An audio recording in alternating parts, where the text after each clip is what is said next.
You are listening to The Current. Hey, I'm Jill Riley, and by the power of technology and Zoom and the way that we've been connecting during this global pandemic, we have been able to check in with so many of the artists that you listen to on The Current, and probably artists that we wouldn't be able to connect with, which is, I don't ever want to say that there's an upside to a global pandemic, but we've been able to connect with a lot of great folks. And my guest today, you would know from the Smiths in the 1980s. He's played with a number of bands like The and the Pretenders and the Cribs and Modest Mouse.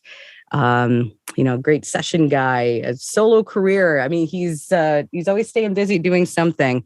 We got Mr. Johnny Marr. Hi, how are you? Hi, Jill. I'm good, thank you. Yeah. Thanks for inviting me. Yeah, I'm good. Yeah, of course. Fine, well, thank you for doing this. You all right? You staying healthy? Certainly staying busy. Yeah. No, look, I am actually. Yeah, I feel very fortunate that doing okay. Not still got some of my brain cells intact after this time. I made a record. I just reverted back to being a studio rat. I've been asked. The question I've been most asked is, as a musician, how I've kind of coped with not being on the road and not going out and playing during all of this time. But I made a record, and as I say, I resorted back to my old habits of being a studio rat. So I was very fortunate that I had something to do with my time, and I was able to actually do that. And I've recently, got out on the road and played a few shows, which has been amazing, given the coming out of a world nervous breakdown. So I've got a lot to be thankful for. Yeah.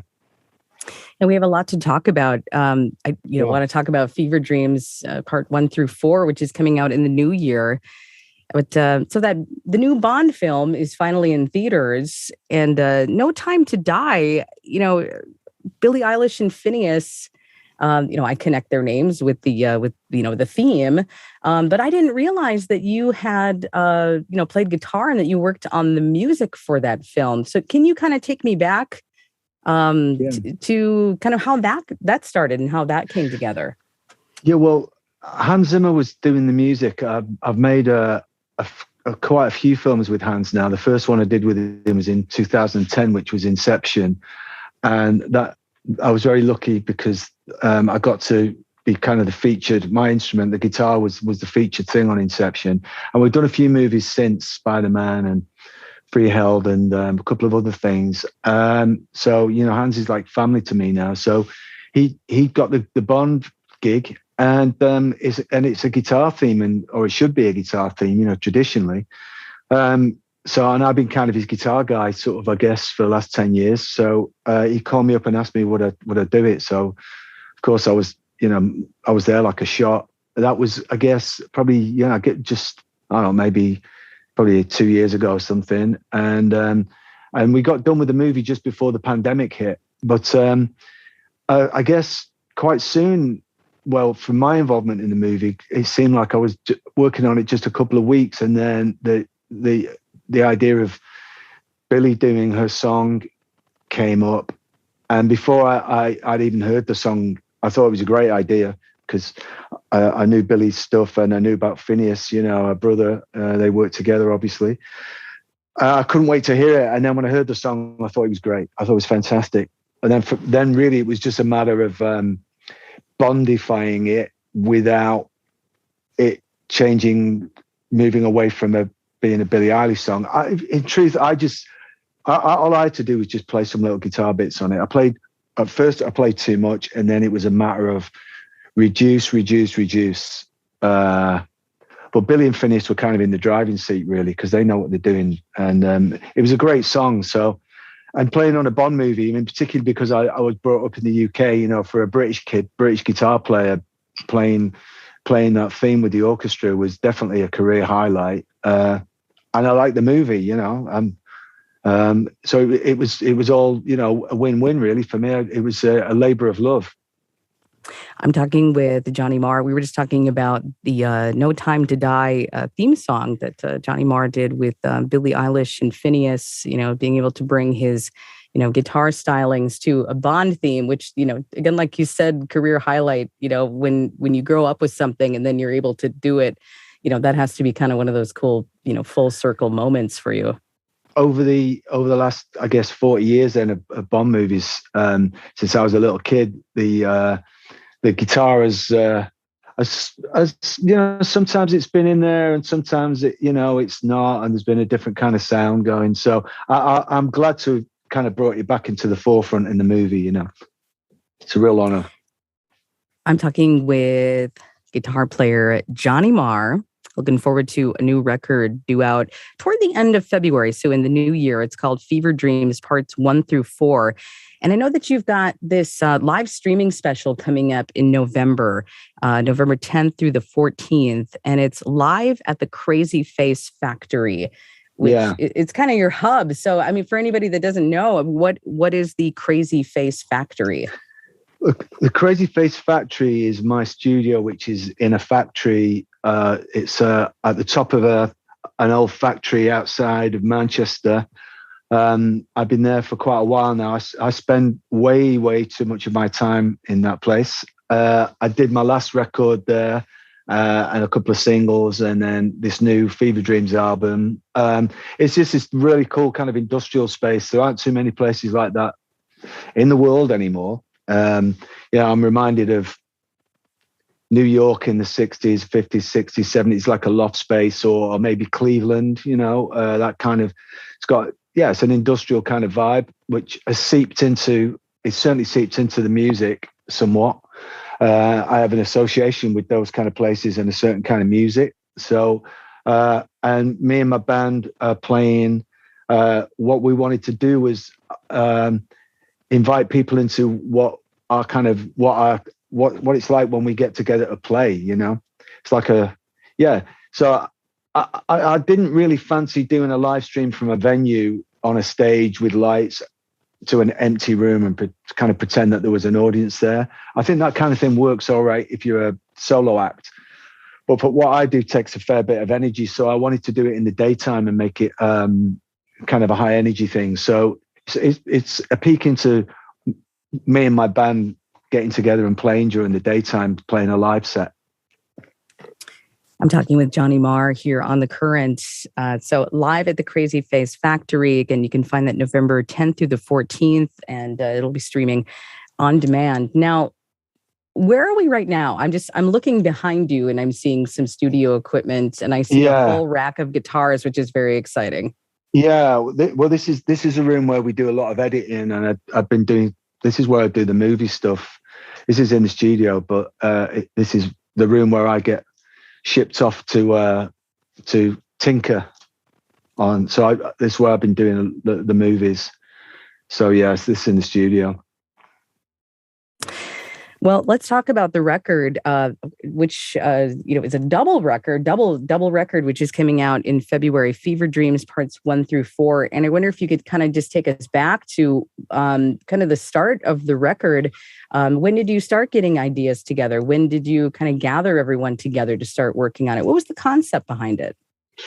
Okay, well, we finished touring, I guess, 2019. We've been on the road with the previous album called The Comet for a few years, and it's a habit of mine that I've had from really as soon as I started out, where I kind of I look ahead. I'm usually in the groups that I've been in, I'm the annoying one that when everyone wants to have a little bit of a downtime, I kind of go, new record, and especially with it being my thing now, I was getting the itch to record some new songs. So pretty much the day after we finished the last tour, I started writing getting all my ideas that I've been collecting on the road in little bits and pieces, singing stuff into my phone and recording stuff. That was the first day, the day after the last show. And then I pretty much got the title Fever Dreams Parts 1 to 4 within the first week of the writing process. I had no idea what it means. It was just evocative. And I find really as a writer, one of the parts of the process of writing is that if you get an idea and and it doesn't suck after like a week. You kind of think, oh, I'm onto something here. And I just liked it, but I had no idea what this parts 1 to 4 meant. And then with a little bit of artistic lateral thinking, the idea of parts 1 to 4 really was something exciting to me. It gave me a kind of a framework and something I'd done before. And then it occurred to me, okay, if it's got 4 parts, then maybe I could have 4 sides of vinyl. And I've never done a double album before. Written a double album. And the Smiths had a compilation album out in the 80s in the States, which was across 2 vinyls. But I've never done a double album with a band. So then that gave me scope. That gave me again, thinking artistically. Then before even you get into the writing, you kind of go, oh, well, I can make some of the songs a little bit more expansive, and I can experiment a bit. And so this parts 1 to 4 gave me a little bit of a license to do something I've never done before. And then the new single, in a way, the concept is then that the record comes out in 4 parts. So it's all written and recorded as a double album, but then we release it in, people get 4 songs, and then they get another 4 songs, then they get another, and so on. And then the end of it makes up the entire record. When I told the record company what I wanted to do there, they thought I was a genius, that I'd come up with this genius sort of plan. When really it was just because I came up with this title, parts 1 to 4. Just sounded good. But indeed, it's given me kind of a nice way of releasing this record. I'm quite impatient, Jill, so I don't have to wait till the entire record comes out. At the moment, the first EP, the first part of the album is part 1 is out now, at your local streaming service and on vinyl. Mm-hmm. And and it's been a nice thing as well, because we got me and my best buddy is my art director, and we got to design a bunch of different sleeves and make the packaging different for people who wanted the vinyl. And so it was all the concept just kind of presented itself as an artistic opportunity. And then with the music, of course, I like to, you hope that I know this sounds very obvious, but you hope that you evolve from record to record. And you certainly, in my case anyway, I don't want to make exactly the same record as I made before. Now, the last album was really well received, particularly by fans. And so I didn't want to mess with the program, but as I say, I wanted to evolve. So the first lead track, as I guess it's called these days, is called Spirit, Power and Soul. And I deliberately wrote that to be very up-tempo and very energetic, and like a kind of come back with a bang, really. So that was the idea. I mean, the concept it's not all very well having a concept like that, but you do have to actually then just get around to writing a decent song. But luckily with Spirit, Power and Soul, it turned out okay. People seem to like it. It's gone down very well. So good times, Yeah, we're playing it here on The Current. I could tell really? you that. Good. Yes. So good. I'm talking with Johnny Marr. We're talking about the new record, which is due out later in February. So in the new year, Fever Dreams Part 1 through 4. And that's the album in its entirety. But kind of this get a smaller like EP release leading up to it. Johnny, you talked about you hope that you evolve, and I wonder how do you see your own evolution? I mean, from your days with the Smiths up until now, how do you think your guitar playing has evolved? How have you seen sort of your own progression as an artist? Well, I feel very fortunate, and I feel like I'm happy to be in the place that I'm at. So I think that kind of says a lot. I don't ever really think in terms of, I don't really do things. You want to be successful, of course. You want to be, but I just, when I started out with the Smiths, when I formed that band, I wanted to do something great. That was the main thing. I wanted to. You try and emulate your heroes, really, Joe. And